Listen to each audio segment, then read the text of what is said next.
Picture this. You commission a consultant to check if your welfare compliance system is solid. They hand back a 237-page report with a few fake court quotes, and the consultant says, oops, we'll partially refund you. So what went wrong here? And what does it teach us about trusting AI in government?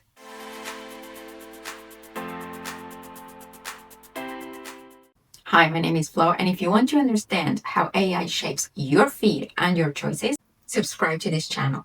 No jargon, just facts. So, here's the cast. We have Australia's Department of Employment and Workplace Relations commissioning a targeted compliance framework review. Then there's Deloitte, the one doing the assurance review. We have our hero, Dr. Chris Rudge, the academic who sounded the alarm. Of course, ChatGPT. And last but not least, we have a contract worth around $440,000. So when the report was released a couple of months ago, a few anomalies emerged. Dr. Raj noticed something was off. Several references led nowhere. Books that his colleagues had never written. Federal court quotes that were completely fictitious. He found more than 20 mistakes. Deloitte confirmed that a few parts of the report had been written with ChatGPT. They corrected the errors and agreed to refund part of the fee. The department said that the main conclusions hadn't changed, but still, public trust definitely had. So was this a meltdown of oversight or of AI hallucination? Think of it like ordering a gourmet cake and finding raisins. I like raisins. You don't like raisins. In fact, you specifically said you don't like raisins, but you find raisins baked in. So of course you ask, who snuck raisins in? Here AI is that mysterious baker. It looks capable enough of participating in the Great British Bake Off, but it unpredictably tosses in some raisins unless you supervise closely. That, my friend, is AI hallucination. It's when an AI model confidently outputs false statements, like making up legal quotes, because it predicts text that sounds plausible, but not necessarily true. It just wants to please you so badly. It makes stuff up. It is some rare magic?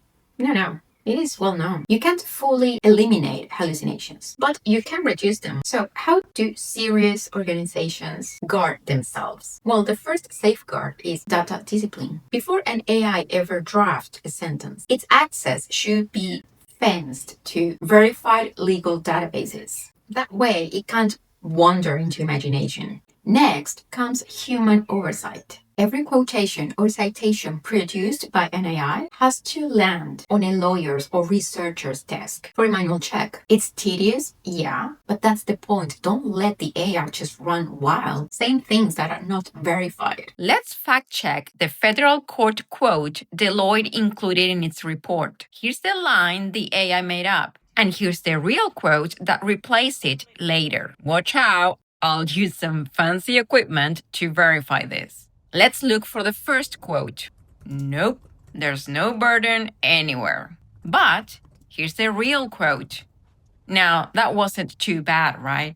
Then you have to give someone permission to attack the work. Their job is literally to find the nonsense before the public does. All these must be traceable. A transparent document history showing when the AI generated a paragraph, who edited, and what was verified. This way, you turn all the chaos into accountability. And finally, honesty upfront. If a report was drafted with AI assistance, say so in the introduction. Readers deserve to know the process, not to discover it through a headline. Those steps I just mentioned are not arbitrary. They come straight from established standards. Australia's AI ethics principles demand reliability and safety, transparency and explainability, and of course, accountability. Same thing with the OECD AI principles, insisting that AI system must be transparent, robust, and overseen by humans who stay responsible. The thing is, hallucinations and automation bias are predictable risks that require control layers, not surprises left to the PR team.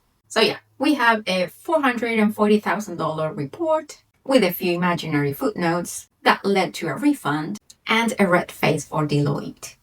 But I don't think this is a story about banning AI.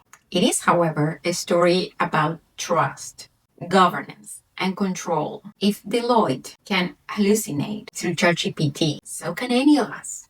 So tell me, is there a place for AI in government? Should governments make AI disclosure mandatory for every report? Let me know in the comments as you hit subscribe.